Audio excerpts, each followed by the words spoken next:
आप सभी ने समय समय पर अनेक अनेक विद्वान वक्ताओं के मुख से रामकथा सुनी होगी। आप जानते ही हैं कि भारत में रामकथा के आधार अधिकतर महान कवि गोस्वामी तुलसीदास व एक अन्य महान कवि महर्षि वाल्मीकि को माना जाता है। परंतु दक्षिण भारत में भी अनेक राम कथाओं की रचनाएं हुई हैं।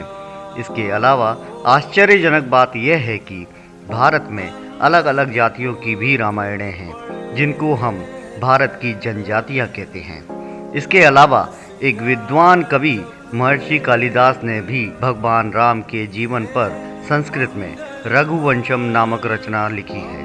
क्या आप जानते हैं कि राम कथा में वर्तमान समस्त समस्याओं का समाधान अंतर्निहित है। राम कथा मात्र एक कथा नहीं, बल्कि इसमें हमारे देश और समाज की समस्याओं के समाधान छुपे हुए हैं, जिन पर अक्सर हमारी दृष्टि नहीं जाती है। भगवान श्री राम के संपूर्ण जीवन को दो भागों में बांटा जा सकता है। पहला उनके जन्म से उनके विवाह तक तथा दूसरा उनके वनवास व वनवास से पुनः अयोध्या आकर शासन चलाने का। भगवान श्री राम के जीवन का दूसरा भाग अर्थात उनके वनवास से अयोध्या आकर शासन चलाने का भाग उन्हें मर्यादा पुरुषोत्तम की उपाधि प्रदान करता है तथा उनके शासन के दौरान किस प्रकार राम राज्य आ सकता है, यह प्रेरणा देता है। भगवान श्री राम अपने जीवन के पूर्वार्ध में सबसे अधिक प्रजा के निकट रहे, जिससे प्रजा उन्हें बहुत पसंद करती थी। श्री राम शासन हेतु तैयार होने की अवस्था में प्रतिदिन बिना किसी अवकाश के अपनी प्रजा के बीच जाते हैं और उनके सुख दुख की जानकारी लेते हैं। अतः वह प्रजा को तथा प्रजा उन्हें समझती है। यह सिलसिला श्री राम की 12 से 13 वर्ष की आयु से प्रारंभ हो जाता है।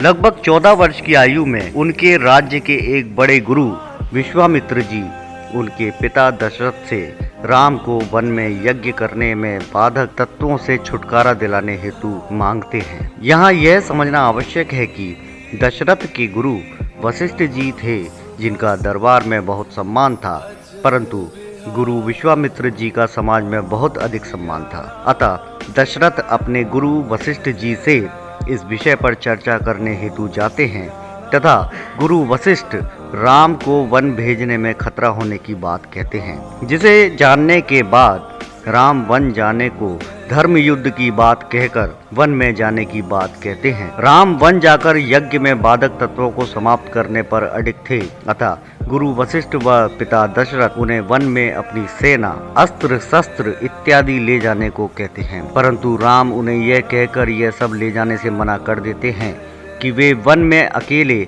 व निहत्थे जाएंगे तथा अपनी सेना व अस्त्र शस्त्र वन में स्वयं तैयार करेंगे। वे कहते हैं कि जब तक मैं महल में रहूंगा व सुख सुविधाओं का उपयोग करता रहूंगा, तब तक मुझे जनता के दुखों का ज्ञान नहीं होगा। मात्र 14 वर्ष के राम की दृढ़ता स्पष्ट करती है कि उनमें जन्म से ही एक योग्य शासक के समस्त गुण व्याप्त थे। उनमें पैदाइशी नेतृत्व करने की क्षमता अर्थात लीडरशिप के गुण थे, क्योंकि लीडर अर्थात नेता वह होता है जो जहां जाए वहीं व्यवस्था बना ले।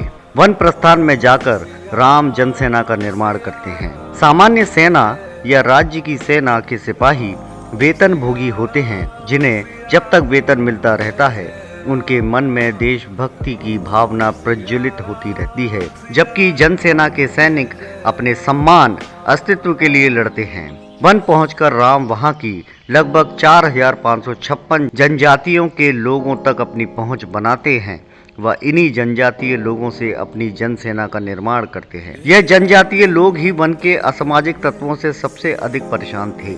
इन्हीं जनजातीय लोगों के कौशल से राम ने अस्त्र शस्त्र इत्यादि अनेक सैन्य कार्य में प्रयोग होने वाले उपकरण निर्माण कराए। इन्हीं जनजातीय लोगों को आज हम आदिवासी कहते हैं, जिन्हें स्वयं श्री राम ने युद्ध हेतु प्रशिक्षित किया था तथा इन्हीं लोगों के सहयोग से वन को वहां की आसुरी प्रवृत्ति के लोगों से स्वतंत्र कराया था।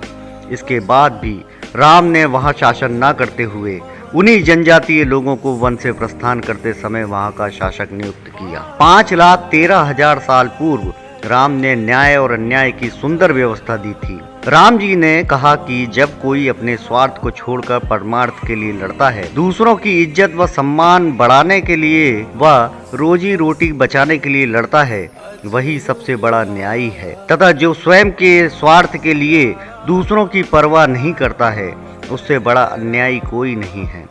यह राम के संविधान की सबसे महत्वपूर्ण बात है, जिसे राम ने आगे चलकर शासन करते हुए सदैव अपनाया और अपने शासनकाल को उस राम राज्य में बदला, जिसकी कल्पना आज विश्व का हर लोकतांत्रिक देश करता है। आगे के भागों में भी हम राम राज्य के लोकतंत्र के प्रत्येक पहलुओं पर बात करेंगे, अतः बने रहें आपके अपने इंडियन डेमोक्रेसी के साथ। और हाँ, यदि हमारे द्वारा दी जा रही जानकारियाँ आपको पसंद आ रही हैं तो कृपया हमारे चैनल को सब्सक्राइब करें, शेयर करें।